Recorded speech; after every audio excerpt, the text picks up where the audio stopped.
Hello, my friends, and welcome to a brand new episode of Discourse in Magic. My name is Jonah Babbins, and I know that we are in the holiday season, and I know that you want an interview, and we got a great interview coming for you next week. But I wanted to give you a hand with the things that are going on this season. Last episode, we were talking about how to really capitalize the leads that are coming in right now. And today, I want to talk to you about how to capitalize on the sales. Specifically, if you are selling yourself as a magician, there's really three things that make up what makes for good sales as a magician. And as I go through the three of these, first, I'm just going to talk about them so you know what they are. And when I do that, I want you to think about which of these areas you are crushing it and you are confident in and you're doing a really great job. Then I want you to think about which of these areas that maybe you could use some work in, some help in, some tweaks that could help you do better. Then I'm just going to break down a couple of tips for each of these areas so that you can crush it in 2024 and 25 and 26 and forever.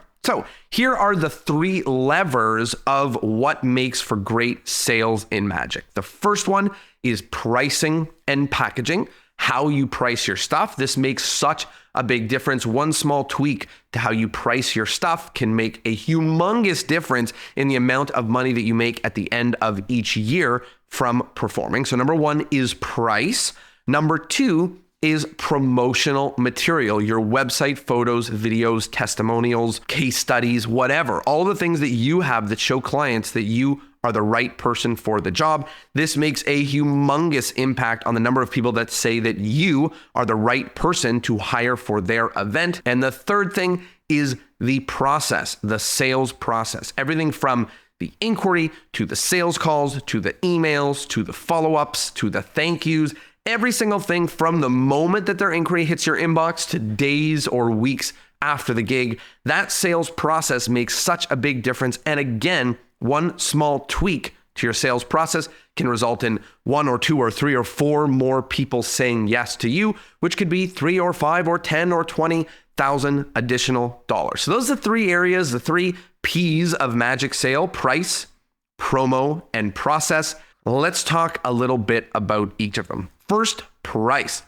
While I'd love to break down in fine detail exactly what you should charge, I've already done it. There's an episode just a couple weeks back called The Math of 100K a Year, and it is a really solid outline about how to think about not only how to price your stuff, but also a lot of tips on leads and generating leads and pieces like that. But I broke the whole thing down. But in summary, you have to make sure that you're charging enough to make the living that you want to be making. And you want to make sure you're not charging too much so that most people are saying no. A lot of the times your price is tied to not only the market that you're performing in, but also the promotional material that you have. So you need to know a little bit about your market, you need to know a little bit about your promo material, and you need to know where to start. If you charge $200, then you have to do 500 gigs a year to make 100K, which is really hard to do because there's only 365 days. If you charge $10,000 and you only need 10 gigs a year, but there's not a lot of markets that will pay $10,000. So you kind of have to find the sweet spot that has to do with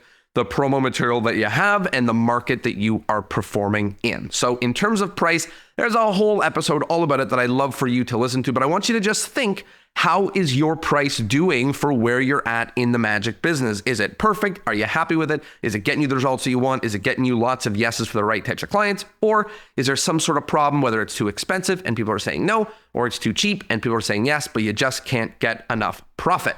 So first tip is around price. The second tip is around promo material. Look at your promo material, and the best tip I can give you for promo material is to show them themselves. Whatever market it is that you perform in, people want to see people just like them in their market experiencing you performing. So you do not need a glowing testimonial from Tony Hawk or Barack Obama or whatever. You need glowing testimonials from the people that is just like them. So if you do kids' birthday parties, you need lots of happy moms. You need photos of happy kids. You need videos of you performing at house parties and kids having a great time and adults smiling in the back. If you perform for company parties, we want to see you in suits, them in suits. We want to see you in halls. We want to see corporate. We want to see people wearing lanyards. You get the idea. You want to show them themselves.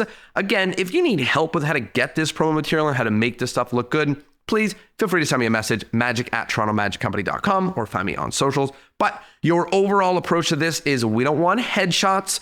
We don't need testimonials from presidents or whatever. We need proof of you performing for the people that you want to perform for. So number one of the levers is price. Evaluate how you're at with that. Number two of the levers is promo material. Evaluate how you're at with that. Is your promo material crushing it? Does it look amazing? Does it really show the client that you do the type of events that they want a lot? Or does it kind of look like you do a different type of event, or it kind of looks shady, or it's lacking, or it's missing the kind of things that you need to make a client say, heck yeah, I want that guy. So we talked about price. We talked about promo. The last thing is process, sales process. The best tip that I can give you about nailing your sales process is not to invent it yourself. There's a lot of history, a lot of jobs, a lot of people that have learned and gone through the world of sales and made these mistakes for us. So you do not need to invent your own sales process or just, hey, they send me an email, I'm just going to send them a quote like over email. Like there's processes that you can copy and paste into your business that work. Whether you're working with me, whether you're working with someone else, whether you're watching videos on YouTube of Alex Hormozy or whoever, you want to just follow a sales process, follow a sales call script, follow a follow-up process, follow up ways to get them on the phone effectively, follow up thank you calls and thank you emails. All of these things have been thought through, have been fought through lots of mistakes, through millions and millions of dollars of mistakes from ginormous companies and amazing entrepreneurs. And it really, you should not be guessing it yourself. So the best tip I can give you about crushing the sales process and closing 1 or 2 or 3 or 4 extra bookings in the next few months is to take someone's process and use it in your business. You do not have to reinvent the wheel. And every time you are doing something that you came up with, that you invented, that you're like, this is how I do things without A, a reason, but B, looking at the other options for the way that other people have done these things historically, you are leaving lots of opportunity and lots of money on the table. So these are the 3 P's of sales. It's price, it's promo, and it's process. And I want you to think about now process. How does yours go on a scale of 1 to 10? 10 is like, I'm totally crushing the sales process and the amount of people I want to say yes, or the right types of clients say yes, and I'm very happy with how it goes. 1 is there's a lot of things that fall through the cracks. Sometimes I'm eating dinner and I go, whatever happened to that guy? Did that gig ever close? Things like that means that there's probably holes in your sales process. And if you're not getting on calls and you're not doing follow-up emails, then you're probably leaving money on the table. So those are the 3 P's of sales. And I hope that this is coming at a timely moment for you near the end of September, right before the rush of inquiries is coming in for October, November, for December. So please use these tactics. If there was a moment or time for you to upgrade some of your sales processes and promo material and pricing, this is a good time to do it. If you want help with any of these things, you know where to find me. Send me a message to magic@torontomagiccompany.com or find me on social at Discourse in Magic. I'm on Instagram. I'm on Facebook. I'm on Tinder. Just kidding. I have a lovely girlfriend. I know. Surprising, right? A magician with a girlfriend. Anyways, thanks so much for listening. Hope you learned something. Hope you had a good time. Hope you put this to good use. Thanks for being here. And I got an epic interview coming for you next Thursday. Ciao.